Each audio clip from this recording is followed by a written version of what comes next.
Change les places. Bonjour. Vous pouvez y aller, vous avez 7 minutes pour convaincre. Alors, je n'ai pas la capacité du philosophe à réaliser de magnifiques envolées lyriques. Je suis un technicien, je suis un scientifique, je suis un médecin. Et je constate chaque jour mon dépassement par l'intelligence artificielle. Donc la question, en réalité, n'a plus de sens.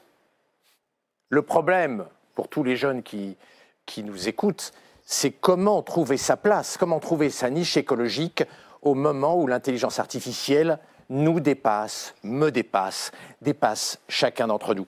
En médecine, par exemple, depuis juillet dernier, je suis écrabouillé par ChatGPT, par les nouvelles versions de ChatGPT. Je suis moins bon que ChatGPT. Ça a été un choc, même si je m'intéresse depuis des années et des années à l'intelligence artificielle. Alors, intervention déjà très intéressante, évidemment. Donc, je pense que j'ai déjà assez beaucoup dit et vous allez revoir dans mon intervention ici les quelques éléments d'arguments assez très probants que j'ai pu mettre en exergue dans la première partie de l'intervention avec Raphaël Antoven.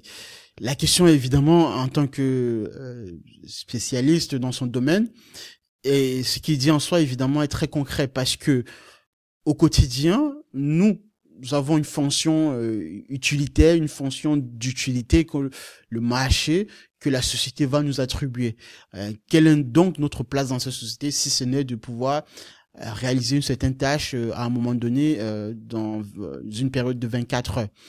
Et dans ce prisme-là, évidemment que pour être considéré comme étant utile à la société, compte tenu du fait que le progrès technique est quand même assez avancé, donc l'IA, les outils sont de plus en plus avancés, la question légitime à poser, à se mettre sous la tête, sous le cerveau, ça lui dit où est-ce que je trouve ma place compte tenu de l'avancée de ces outils-là.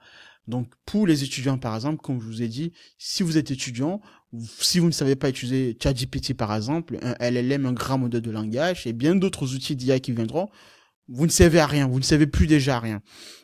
Et aujourd'hui, par exemple, je vous donne un exemple très concret dans mon domaine dans lequel j'exerce, donc je précise bien, pour les étudiants fraîchement diplômés, je vous forme à de l'intelligence artificielle, à savoir concevoir une architecture logicielle qui intègre un grand modèle de langage et le déployer, évidemment.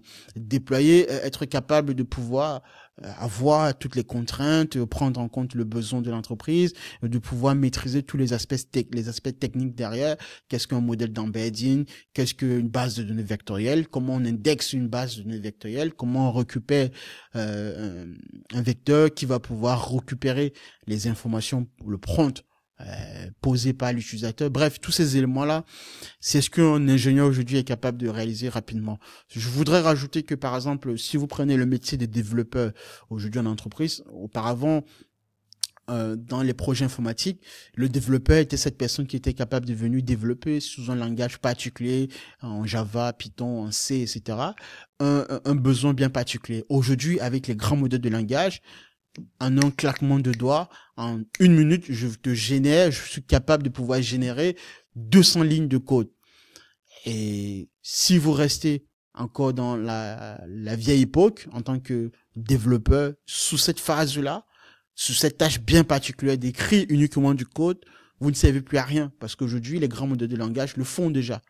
Par contre, maintenant, là où je peux m'améliorer et trouver ma place en tant que développeur, uniquement, c'est de pouvoir rajouter à cette compétence de pouvoir interroger la machine, envoyer un prompt pour pouvoir générer 200 lignes de code tout d'un coup, et par conséquent passer à une tâche beaucoup plus importante, beaucoup plus riche et complémentaire à mon travail pour pouvoir donc montrer à mon employeur, montrer à la société, parce que le plus souvent c'est parce qu'on est dans ce cadre de l'entreprise avec la relation employeur-employé, et même si vous êtes freelance ou entrepreneur, vous restez toujours assujetti au cadre du travail, au cadre du capitalisme, au cadre de la division de classe, tout simplement.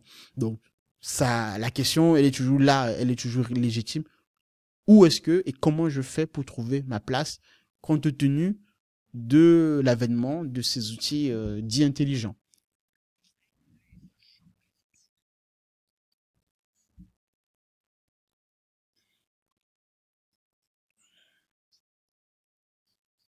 Réguler ce choc, ce tsunami technologique absolument incroyable. Comment l'organiser? Comment en profiter? Parce qu'il va y avoir une explosion de la science et de la technologie qui va permettre d'inventer des nouveaux métiers, des nouvelles activités. Nous rentrons dans l'âge d'or des managers, dans l'âge d'or des innovateurs, des entrepreneurs et des savants. Et c'est là où est la vraie question. Comment faire en sorte que vous surfiez sur cette vague? Alors, notre dépassement, il est terrible.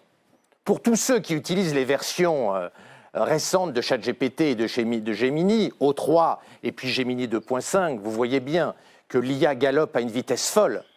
Depuis 1 an, ChatGPT gagne 1 point de quotient intellectuel par semaine. Aujourd'hui, le quotient intellectuel de ChatGPT O3 est à 136, plus que 99% de nos concitoyens. Et la deuxième intelligence artificielle la plus puissante, Gemini 2.5 de Google... Je donne de la valeur ajoutée à son propos sur cette séquence, en fait, de dire que à quel point, de constater à quel point les outils d'IA sont de plus en plus performants et donc gagnent en termes de quotient intellectuel des points beaucoup plus avancés que le quotient intellectuel de l'humain. Ce que lui, par exemple, ne vous dit pas ou peut-être n'est pas capable de vous dire, comme je vous ai dit au préalable, j'aimerais bien avoir dans ce genre de débat sur le plateau des ingénieurs de chez Google, de chez Meta, de chez Mistral, qui sont capables de pouvoir expliquer pragmatiquement, terre à terre, ce qui se passe réellement dans ce genre de phénomène. Quand on dit, par exemple, que ces outils gagnent, comme il vient de le faire, gagnent en termes de points de QI, des points assez rapidement par rapport à l'intelligence humaine, c'est tout simple, en fait. C'est que, techniquement, c'est très simple. C'est quoi? C'est que, on est dans l'apprentissage, comme je vous ai dit, supervisé. Donc, l'humain supervise, les ingénieurs supervisent. Ceux qui ont de la connaissance, le métier derrière supervise. Superviser derrière veut dire donc que on va pouvoir entraîner la machine à un niveau encore beaucoup plus avancé que celui d'avant. Et l'entraînement ici, c'est quoi? L'entraînement va consister à pouvoir rajouter des paramètres encore beaucoup plus riches au sein de la machine. Quand je parle de paramètres, je vous donne un exemple très concret. Aujourd'hui, par exemple, les grands modèles de langage fonctionnent derrière avec le deep learning, l'apprentissage profond. On dit profond, pourquoi? Parce que c'est un empilement de couches de réseaux de neurones superposés, ce réseau-là, des couches superposées entre elles. Et plus on va rajouter de neurones dans une couche, et plus on va rajouter également de couches dans le réseau, cela va constituer un réseau dense, un réseau, d'où le mot profond. Un neurone, par exemple, c'est une fonction mathématique, donc en entrée, qui va prendre soit une entrée ou plusieurs entrées, et en sortie donner une valeur donnée, par exemple.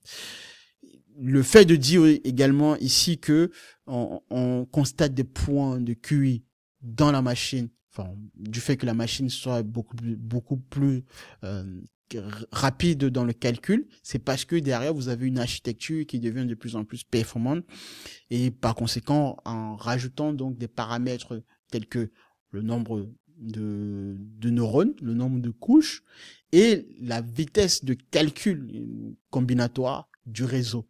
Donc, posez une question aujourd'hui à la dernière version de ChatGPT ou à la dernière version de Gemini chez Google. Vous prenez les anciennes versions, vous constatez tout de suite la différence parce que le modèle est capable d'utiliser, on parle quasiment des milliards de paramètres. Donc, le modèle est capable d'aller puiser dans son architecture en deep learning, en architecture donc, profond, utiliser ces paramètres pour pouvoir inférer rapidement dans les données qui lui sont données et les données évidemment denses qui ont permis son entraînement. Et voilà en quoi est-ce que on parle aujourd'hui, et il fait ce constat d'ailleurs, que la machine gagne en termes de points de QI, s'il fallait catégoriser cela ainsi. Mais comme je le dis, on est bien précis sur des tâches qui ont déjà été prédéfinies et bien définies dans une certaine forme en fait. À ce moment-là, la machine, vous ne pourrez pas aller beaucoup plus vite qu'elle sur ce genre de complexité. Pour vous, cela vous demande de prendre du temps, mais pour la machine, c'est un calcul élémentaire parce que évidemment derrière son architecture dense fait que tous les neurones que la machine contient, que le réseau de la machine possède, et donc de l'empilement et de la gestion du calcul combinatoire, cela en fait pour la machine un calcul de 1 plus 1 égale 2, tout simplement. Ce qui pour nous est quand même très complexe.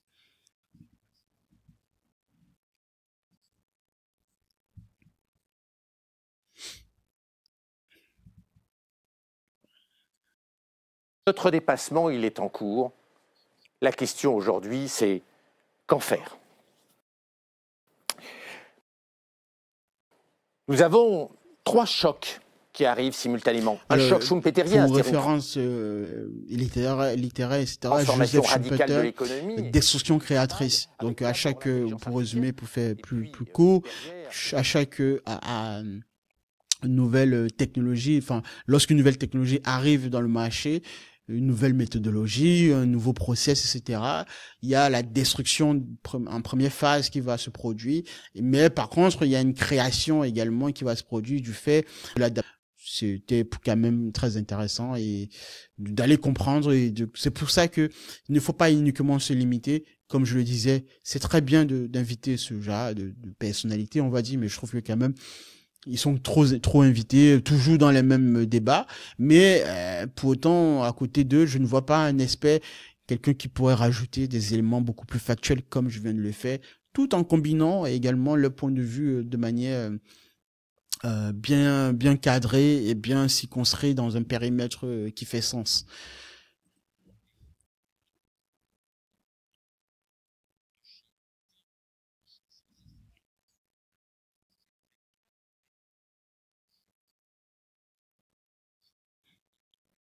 Les robots hyper intelligents qui arrivent, notamment de Chine. Puis un choc civilisationnel, parce que l'intelligence artificielle fait galoper la science et notamment les biotechnologies, et elle va permettre de changer radicalement notre humanité.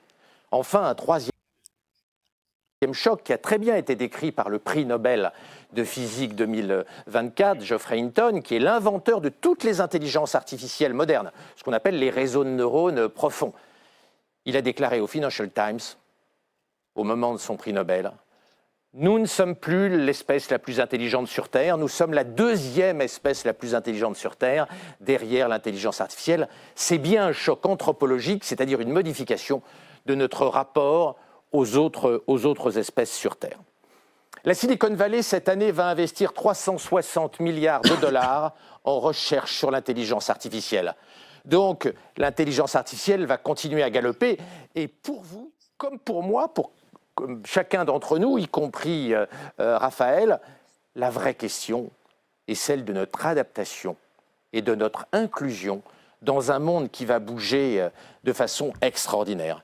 Il y a d'autres chocs en dehors du choc technologique. La montée du populisme, le retour de la guerre, le chaos économique engendré par les mesures très brouillonnes de J'aimerais Trump. quand même rajouter un élément fondamental Ce choc ici. technologique de l'intelligence artificielle, c'est de mon point de vue. Ça m'est venu à l'esprit là tout de suite. Je pense que quand même, puisque jusqu'aujourd'hui d'ailleurs dans les laboratoires, biotech, etc., on n'est pas capable, on n'a pas été capable jusqu'ici d'expliquer réellement de A à Z le fonctionnement du cerveau, toutes les connexions synapses de manière bien précise.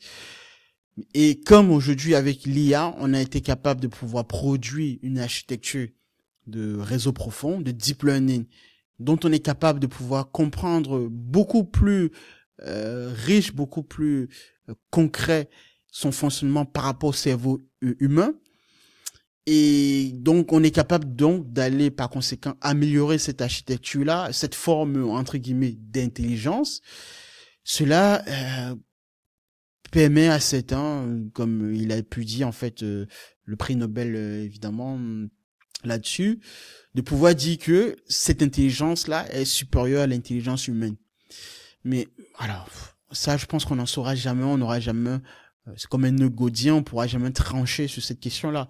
Mais toujours est-il que c'est un argument valable, évidemment, qui pourrait laisser penser ou justifier que l'IA est beaucoup plus forte en termes d'intelligence, de quotient intellectuel que l'intelligence humaine, parce que évidemment l'intelligence humaine, lorsqu'il s'agit, comme on dit en psychologie, en psychanalyse, lorsque l'humain doit s'interroger sur lui-même, sur sa propre personnalité, sur de manière réflexive en fait, il a cette difficulté à accéder à la vérité. Mais par contre, lorsqu'il est capable de projeter son regard, son analyse sur un objet, donc il est capable de faire preuve de distanciation et par conséquent donc de être beaucoup plus rationnel à cette chose-là, à l'égard de cette chose-là, que vis-à-vis de lui-même.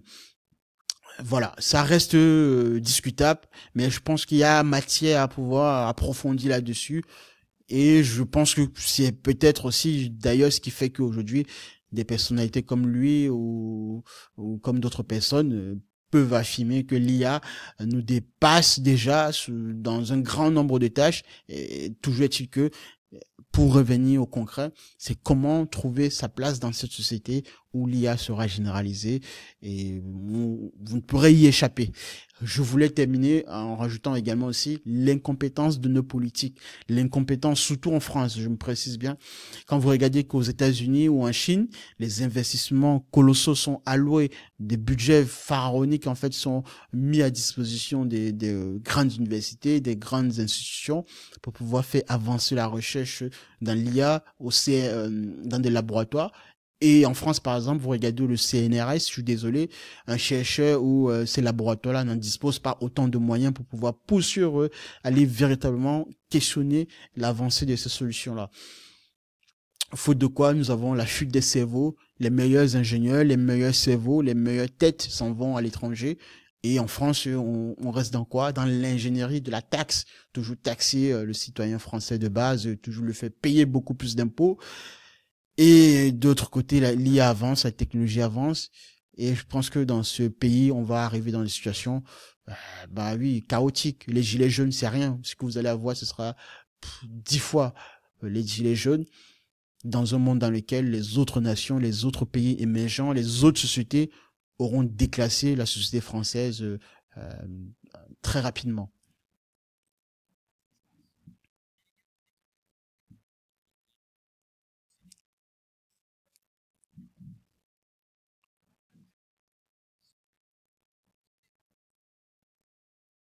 Comprendre ce qui se passe. Bill Gates a déclaré la semaine dernière, et je vous invite à aller voir ses déclarations qui sont sur les réseaux sociaux, que le travail va très probablement disparaître ou être profondément transformé. Et quand on rentre dans le monde du travail, c'est un point vraiment très important.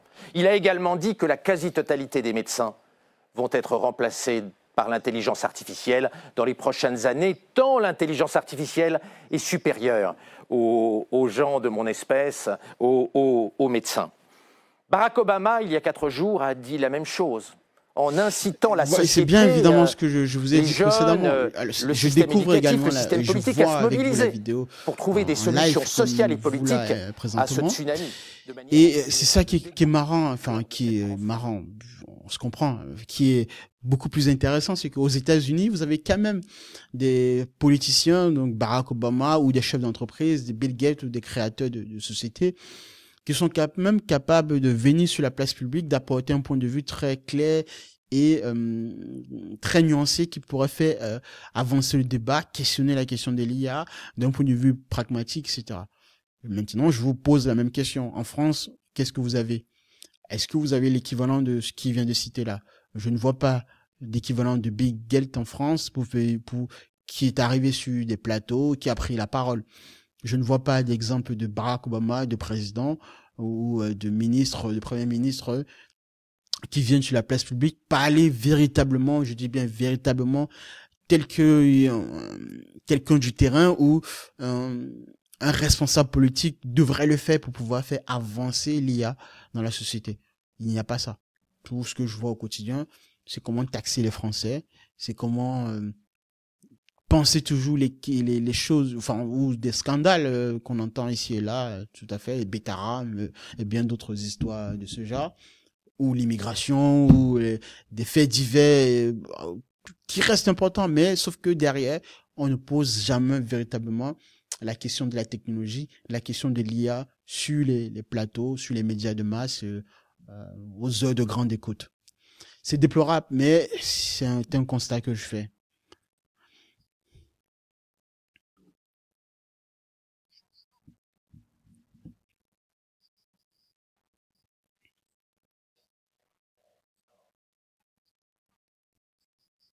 Radicale avec un changement complet de l'intelligence artificielle par rapport à ce qu'elle était il y a simplement 18 mois ou 2 ans. Et que beaucoup de gens ne voient pas parce qu'ils ont essayé des très vieilles versions d'intelligence artificielle sans réaliser que celles qu'ils ont utilisées ont 40 points de quotient intellectuel de moins que ChatGPT O3. Un grand philosophe, d'ailleurs, m'a dit récemment « J'utilise GPT-4, et c'est ce qui m'amène à dire que tout comme la France a que l'intelligence artificielle galope, puisqu'il en le est Minitel, encore c'était quasiment quand même à l'ère quelque du chose Minitel. de très bluffant. Nous allons avoir des française. transformations. Mais sauf que derrière, la France n'a pas poursuivi ses efforts, n'a pas bien pris la tangente. Je constate que il va se passer exactement, suivez-moi, on revient 5 ans ici après, je constate que l'on va suivre le même cheminement qu'avec l'intelligence artificielle. Avec la blockchain, déjà, ça s'est produit. Et là, avec l'intelligence artificielle, toujours par l'incompétence de la vision des politiciens, des politiques qui nous gouvernent, qui ne sont pas capables de pouvoir allouer l'argent là où il faudrait allouer véritablement du budget pour pouvoir financer ces évolutions-là, où, contrairement aux États-Unis, nous avons des finances publiques qui permettent quand même de pouvoir aller beaucoup plus vite dans la recherche des solutions d'intelligence artificielle. En France, il n'y a pas cette vision qui est insufflée. Malgré tout ce qui est balancé là d'ailleurs, je pense que c'est simplement des effets d'annonce. Mais quand vous regardez concrètement, quand vous travaillez dans le secteur de l'IA, dans le monde des technologies, vous constatez qu'il n'y a pas véritablement cet effort-là tel que prononcé sur la place publique devant les caméras.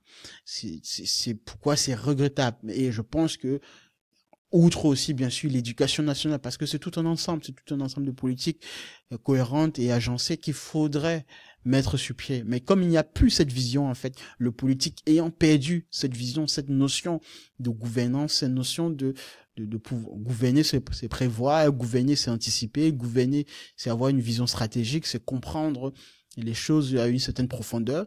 Le politique aujourd'hui ayant perdu cette faculté-là, je suis désolé, en matière donc d'intelligence artificielle et particulièrement de socle technologique, de vision technologique, la France a perdu pour moi la bataille de l'IA. Mistral, je veux bien certainement me citer, il y a Mistral dans l'IA, ça c'est le début. Revenons dans 5 ans et verrons ce que Mistral sera devant des géants tels que OpenAI, Google, Gemini et tout le reste, Claude chez Anthropic. Voilà, et vous pouvez déjà constater qu'aujourd'hui Mistral, si vous regardez bien les financements ou les personnes détentrices des parts de marché au sein de Mistral, la plupart, de plus en plus, vous avez des parts étrangères, contrairement aux États-Unis où, en majorité, le contrôle quand même reste au sein des États-Unis.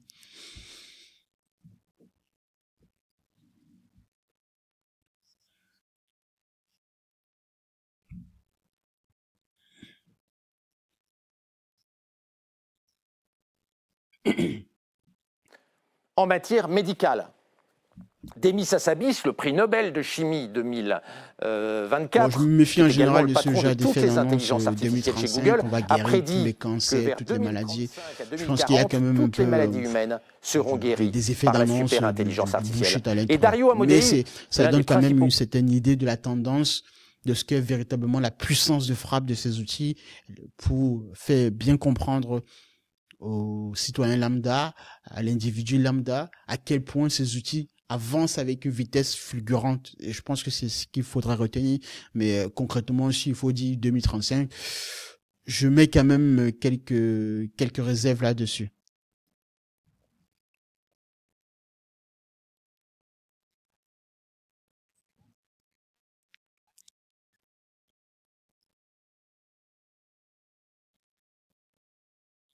Concurrent de ChatGPT, il a développé Claude Anthropic, a déclaré que l'espérance de vie humaine allait doubler entre maintenant et les années 2030.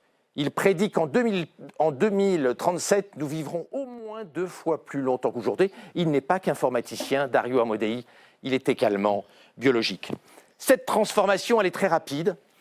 Elle nous interpelle, elle nous oblige à repenser nos chemins de vie et nos chemins de vie professionnels. J'ai demandé à la dernière version de ChatGPT ce qu'il fallait que je fasse, moi, pour m'adapter. Le diagnostic a été d'une violence rare, mais il était très juste. J'invite également celles qui me suivent pour que je puisse ici là, c'est que faites également cet exercice de manière honnête. Prenez ChatGPT, quelle que soit sa version. Finalement, je ne vais pas vous convaincre. Prenez un prompt. Je vous ai déjà montré comment on rédige véritablement un prompt avec tous les éléments constitutifs que cela contient pour pouvoir avoir des informations, un retour riche de la part du ChatGPT. Posez cette question à ChatGPT, quel est le plan que vous devrez mettre en place pour pouvoir vous adapter, ne serait-ce que à votre évolution de marché, de votre quotient ou score d'employabilité, et par conséquent, prendre les actions adéquates en relation avec ce que ChatGPT vous donnera. Bon, j'ai ChatGPT, quelle que soit la version du LLM que vous utilisez, là d'ailleurs, du grand modèle de langage. Vous pouvez prendre Gemini chez Google, Claude chez Anthropic, Perplexity, etc.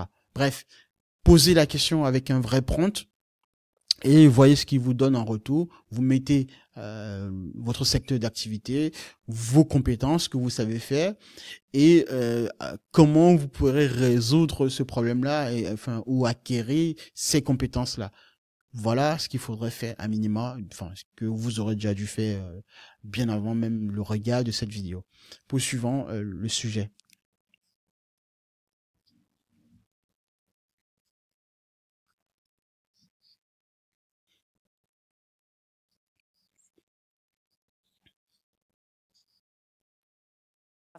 C'est un fait. Je voudrais vous convaincre de vous mobiliser tout de suite, de travailler, de rechercher des zones de complémentarité avec l'intelligence artificielle, de manière à ce que IA plus vous, ce soit tout au long de votre vie mieux que IA sans vous. Je voudrais vous convaincre qu'il y a des choses extraordinaires à faire à l'heure de l'intelligence artificielle. Il a terminé son intervention, ce qui est... Il ne faut pas prendre de retard dans ce combat aujourd'hui, même si j'adore la vision absolument magnifique des philosophes. Je pense qu'il faut être aujourd'hui plus pragmatique. Contrairement à Raphaël Enthoven, qui était beaucoup plus dans une forme d'abstraction, ce qui est à peu près normal, compte tenu de son parcours, de sa position de philosophe, quoique ça restait quand même discutable. Je reviendrai là-dessus sur son profil, parce que en France, il y a beaucoup de fossés intellectuels, même dans tous les sens.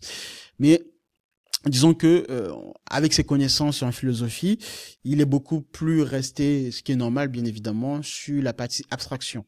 Donc il a essayé de donner les grandes lignes, un peu comparaison, intelligence humaine, intelligence artificielle, le point de vue de la morale, la technique, le progrès, tout le reste. Et nous avons donc le docteur Laurent Alexandre, qui évidemment donc quand même sur un terrain beaucoup plus pragmatique, beaucoup plus terre à terre, puisque évidemment de par ses qualités de scientifique, quoique on reviendra également là-dessus sur son profil, je trouve que il y a quand même des choses à dire là-dessus. Toujours est-il que il a quand même donné, pour conclure dans son intervention, le fait que l'équation IA et vous doit être beaucoup plus intéressante que l'IA sans vous. Donc, c'est-à-dire que l'IA et vous forment cette complémentarité. Le fait de s'adapter à l'intelligence artificielle, donc, de comprendre ses applications, ses usages, et comment vous pourrez pouvoir coller à cette complémentarité-là, à cet usage applicatif direct et concret dans le monde dans lequel on vit, le monde économique, qui est évidemment violent, pour que demain un employeur ne puisse pas se dire que il pourrait tout simplement utiliser l'IA sans vous. Voilà, c'est tout simple. Il n'y a pas c'est pas compliqué que ça. Poursuivons l'intervention de la vidéo.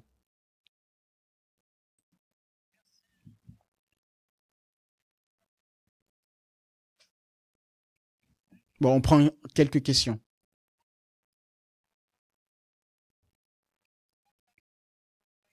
Merci Laurent Alexandre. Il y a déjà des questions pour vous. Une question de Alors, je ne sais pas si je devais faire un aparté ici. Je constate que ces étudiants-là, je ne connais pas cette école-là. L'avenir des employés.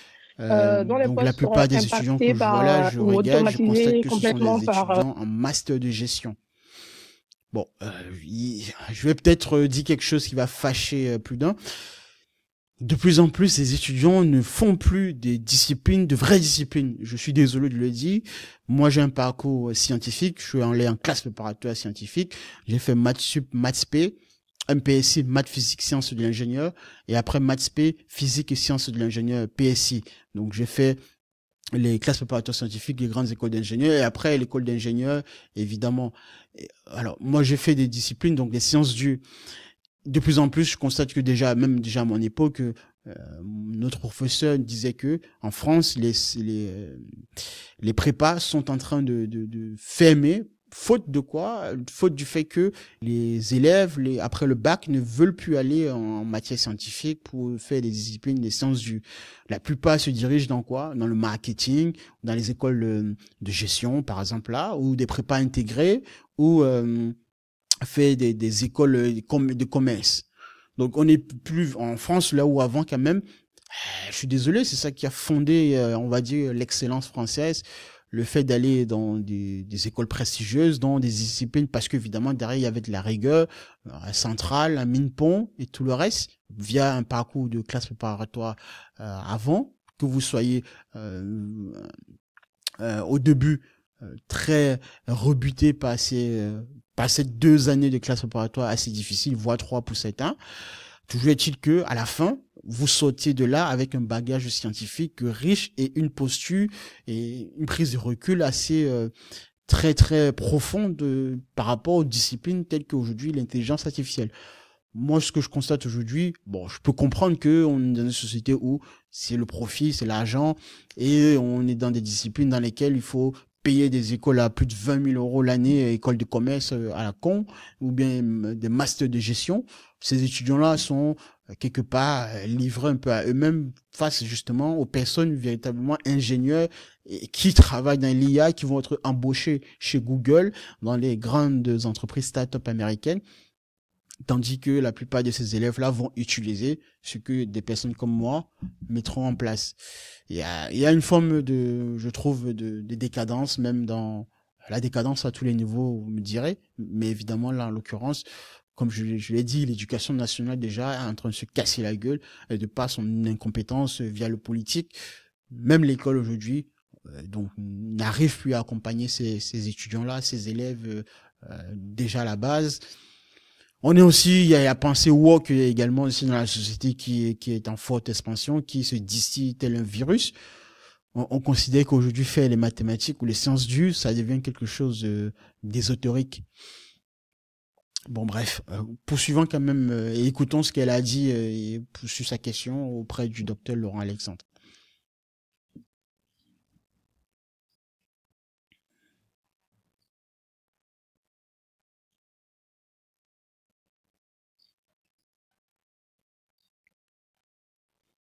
L'intelligence artificielle. On se rendra compte que cela représentera un problème économique à l'avenir. Les métiers comme moi, je vous donne tout de suite mon avis. Là, je vais tout de suite vous dire ce qui va réellement se produire. Je vais rester factuel. Eh bien, surtout il faut qu'on réfléchisse tous ensemble. Et le modèle économique, social de la France, l'IA aura des impacts, des dégâts en fait.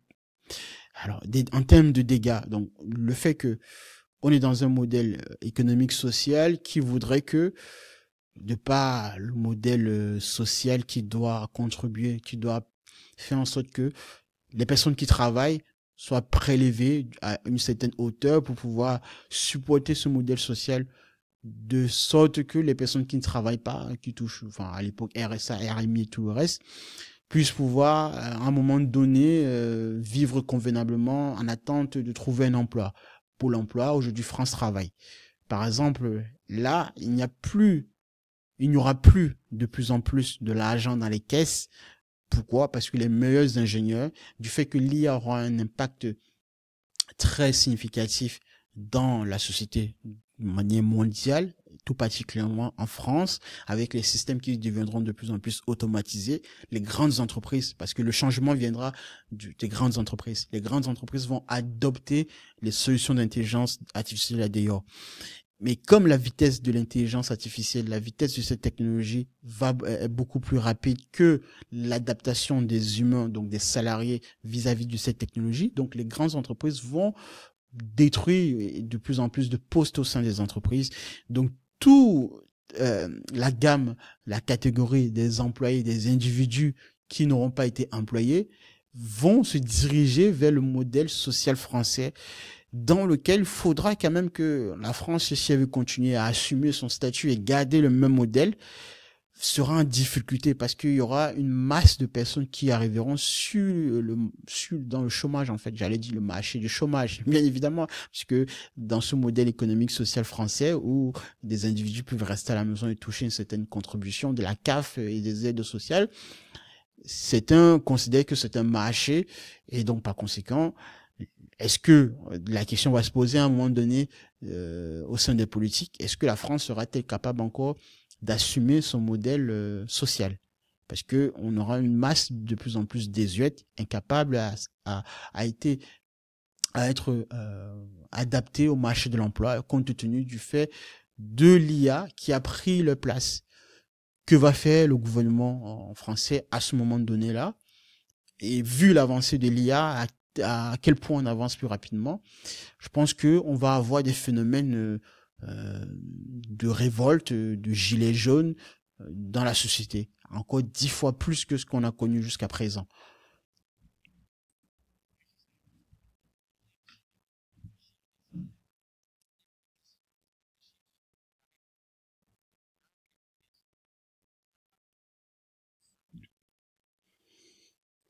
Réfléchissent avec nos enfants. Quand on est enseignant, il faut y réfléchir avec ses élèves. Quand on est politicien, il faut réfléchir à la réforme de l'éducation nationale et de l'université. Il n'y a pas de réponse simple. Et même, on voit aujourd'hui des endroits où l'homme n'est pas complémentaire de l'IA. Par exemple, l'intelligence artificielle en médecine, dans mon métier, a 85% de bons résultats quand on lui donne un dossier médical compliqué. 85%. Quand on rajoute un médecin, le couple intelligence artificielle plus médecin spécialiste a 70% de bons diagnostics. Ça veut dire que rajouter un médecin qui a fait 10 ans d'études à l'IA, ça diminue les performances de 15%. Vous voyez que le combat pour être complémentaire de l'IA, il n'est pas gagné. Il va falloir profondément réformer la façon dont fonctionnent les universités et les écoles. Il va falloir changer la politique éducative. C'est un immense chantier que nous avons. À l'IA. Dans certaines situations, évidemment, il faut laisser faire la machine. Il faut laisser faire la machine, c'est-à-dire que lorsque la machine a atteint un certain point de maturité, nul besoin encore de venir l'assister. Vous allez dégrader les performances du système. Ça arrive dans certains cas, dans certaines situations, comme il a bien pris l'exemple dans le cadre de la médecine. Lorsque vous donnez un bon diagnostic, un bon dossier médical, l'IA est capable, dans ces cas-là, de pouvoir vous produire une bonne analyse très complexe et assez riche parce que, évidemment, et là, je vous donne la réponse, il a peut-être pas dit, mais c'est parce que l'IA a atteint un certain niveau d'itération dans son processus d'entraînement. Et par conséquent, ce niveau d'itération a fait en sorte que la machine est super expert dans son domaine en question, dans son sous-secteur de domaine. Ce qui vous reste à faire, c'est de pouvoir maintenant passer à autre chose, passer sur la tâche où la machine aurait encore besoin de vous dans son intervention. Au fur et à mesure de procédé en procédé, voilà comment vous devriez voir ces outils-là et trouver surtout votre place au sein de la société.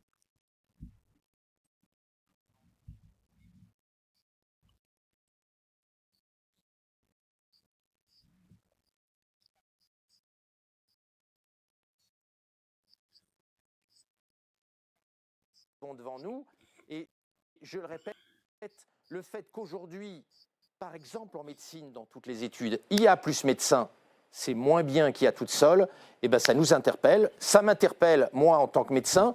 J'ai fait 11 ans d'études pour avoir la qualification en chirurgie, mais ça m'interpelle aussi pour le système de santé et bien sûr pour nos patients. On a une autre question de l'INSEC pour Laurent Alexandre. C'est une question d'Aimé Bon, Brice. je constate, Bonjour, Aimé. comme j'ai pu bien le Bonjour. dire, ce sont tous des étudiants donc en master de gestion. En fait, ma question est la suivante. Bon, Malgré les je veux capacités pas de trop, l'intelligence artificielle, est-il trop nécessaire être que l'humain négatif. vérifie? mais je suis désolé de constater que, bon sang, où sont passés des élèves qui voudraient aller dans du concret, de la gestion. Bon, on est quelque part toujours dans cet esprit de pilotage, cet esprit de pouvoir faire des projets dans lesquels on ne voit pas au fond des choses. Pour moi, bon, ça reste mon avis, hein. Peut-être parce que je suis déjà peut-être orienté, j'ai déjà peut-être un biais, je l'accorde, je suis quand même au moins peut-être conscient de cet aspect-là. Mais si vous ne faites pas véritablement du cursus lié à de la science, lié à de l'esprit mathématique, lié à de l'esprit de la critique pure, de véritablement comprendre les choses en profondeur, pour moi, ce sont des... Bon, je l'avoue, je suis quand même un peu... j'ai quand même un biais négatif là-dessus, je pense, mais force est de constater que aujourd'hui, les entreprises qui dominent le monde entier, ce sont les entreprises technologiques, cette partie de l'IA, enfin l'informatique, la technologie à tous les niveaux, voilà. Et pour créer ces outils-là, on en a besoin des scientifiques, on en a besoin des personnes, des étudiants qui ont été formés ou des spécialistes qui sont au cœur de la chose, de la compréhension même de la chose, de la compréhension même de l'objet. Et on ne peut être que dans cette compréhension-là si on a véritablement étudié les disciplines, les sciences du... Je suis désolé, gestion, pour moi, c'est un peu fragile, c'est un peu faible pour moi. Poursuivons le sujet. Ça reste intéressant, quand même, les questions, néanmoins. C'est peut-être ça le point positif.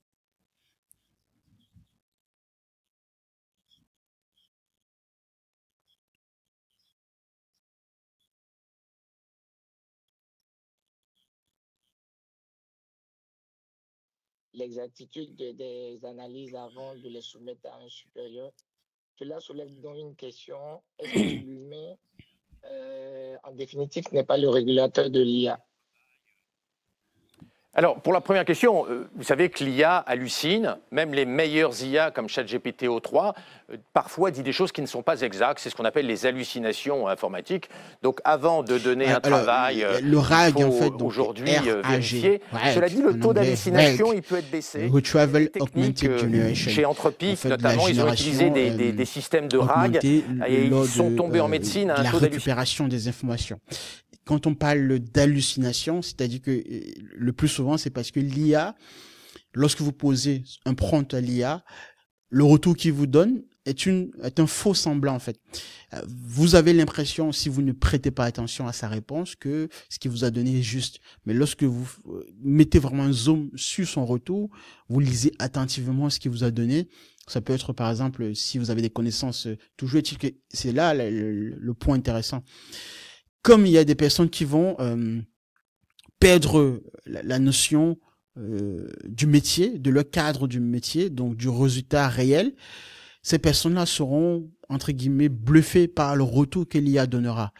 Toujours est-il que si vous observez bien dans certains retours que l'IA vous donne, je vous donne par exemple, je peux poser, si je maîtrise, et comme c'est le cas d'ailleurs, les équations différentielles, par exemple, du premier ordre, je vais constater que, surtout dans les premières versions de ChatGPT, le retour que ChatGPT m'en donne, je l'ai déjà fait par le passé, j'avais constaté que ChatGPT m'avait donné une fausse réponse de la solution d'une équation du premier ordre, d'une équation différentielle du premier ordre, ou même du second ordre. J'avais déjà fait ce test-là. Mais je me suis rendu compte de cela. Pourquoi? Parce que je sais évidemment résoudre à la main, au tableau, à la craie, une équation différentielle du premier ordre, du second ordre. D'accord? Avec l'équation caractéristique, etc. Enfin bref. Mais j'ai constaté que ChatGPT m'a donné une fausse réponse parce que j'avais cette connaissance au préalable.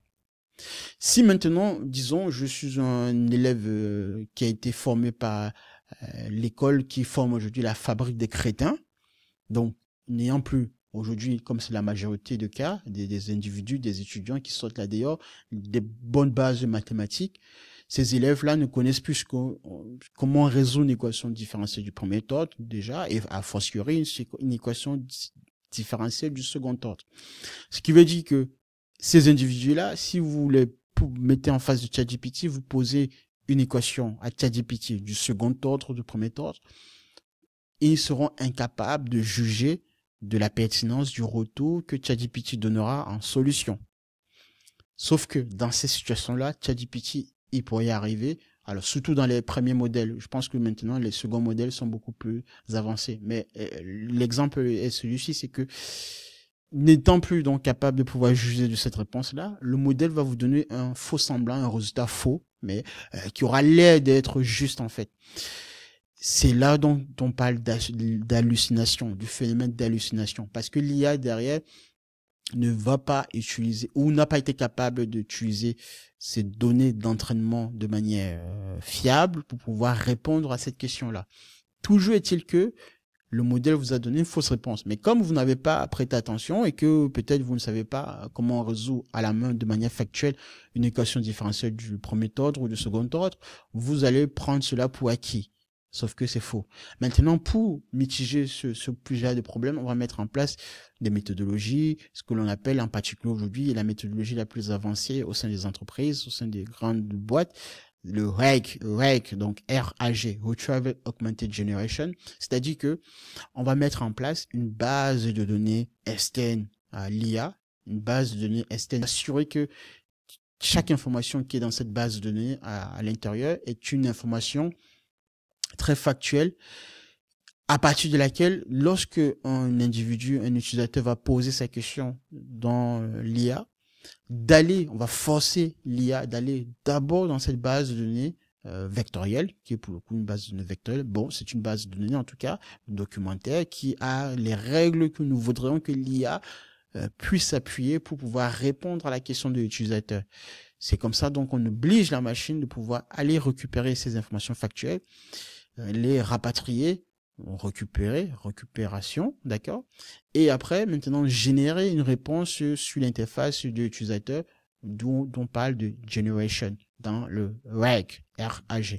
C'était quand même important parce que c'est ce qui est utilisé aujourd'hui au sein des grandes entreprises pour pouvoir fournir aux utilisateurs des informations factuelles et sensibles, surtout lorsqu'on est dans des domaines très sensibles tels que la médecine, la défense, le juridique, le conseil. Parce qu'il faut donner aux utilisateurs des éléments, des réponses factuelles. Sans quoi, vous pourrez vous exposer à un business model qui pourrait s'effondrer rapidement. Si vous êtes médecin, si vous mettez en place un assistant IA de médecine, si cet assistant IA ne fournit pas des réponses factuelles et donne par hasard et prescrit ou diagnostique quelque chose de faux, vous mettez en danger la vie d'autrui. Et par conséquent, la boîte ayant mis en place cet assistant IA pourrait couler tout de suite demain et se voir fermer.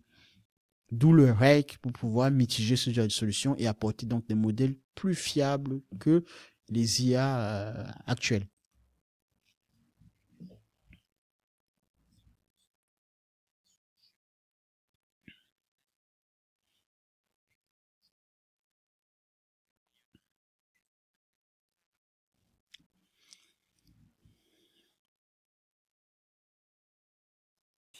Qui est quasiment à 0%. Donc il y a des solutions pour diminuer les hallucinations et pour rendre les travaux qui sont faits par l'intelligence artificielle meilleurs. L'idée selon laquelle nous allons donner le go à l'IA est une idée complètement conne. On va prendre la médecine. L'analyse ADN, l'analyse génétique d'une tumeur pour choisir la chimiothérapie, c'est 20 000 milliards d'informations par biopsie. 20 téras, pas 20 gigas, 20 téras.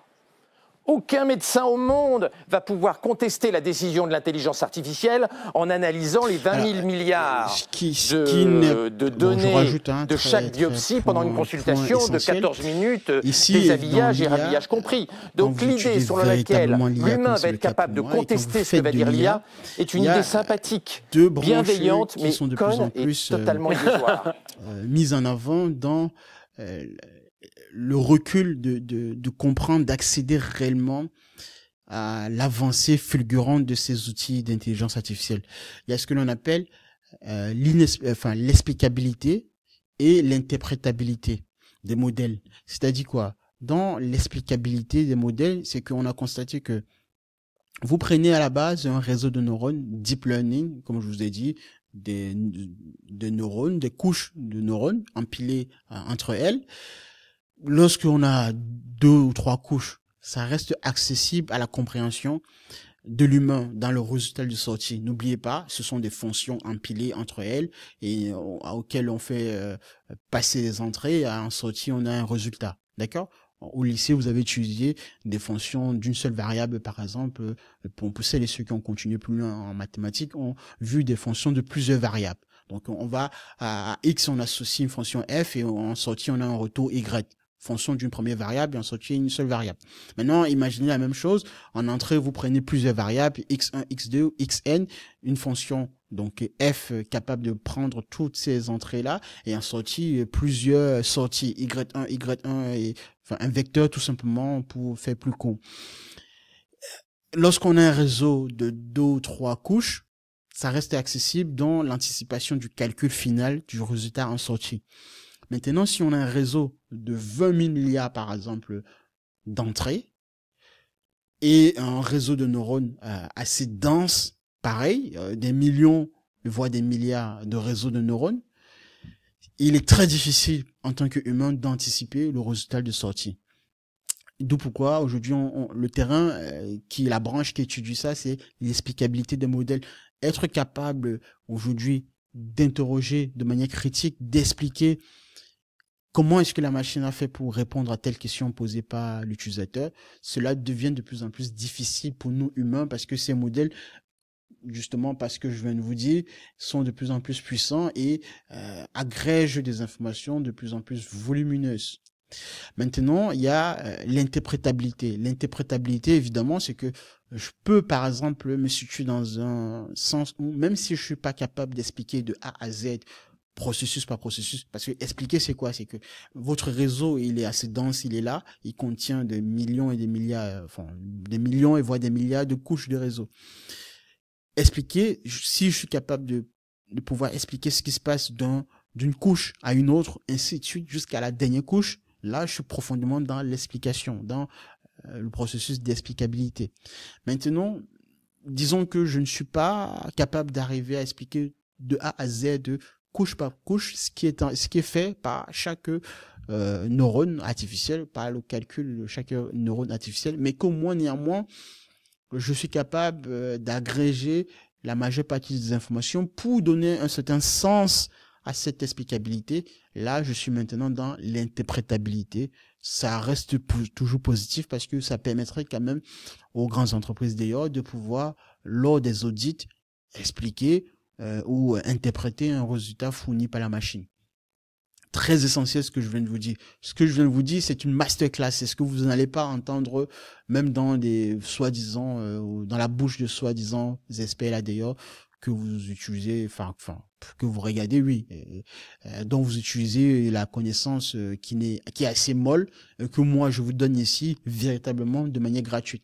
Une fois de plus, abonnez-vous, likez, partagez massivement cette vidéo. C'est très essentiel pour moi. J'essaie de rallonger ceci parce qu'il est essentiel de pouvoir vous donner la profondeur de ce qui se passe réellement lorsque l'on travaille dans l'IA. Vous voyez bien que j'aurais aimé être, par exemple, dans ce sujet de débat où, effectivement, des esprits tels que le mien, par exemple, seraient tout à fait enrichissants pour poursuivre, mener le débat à une certaine dimension à laquelle, pour l'instant, je ne trouve pas. D'où pourquoi je fais cette vidéo qui me tient à cœur et pouvoir donc vous apporter les dernières informations que j'ai dans le domaine.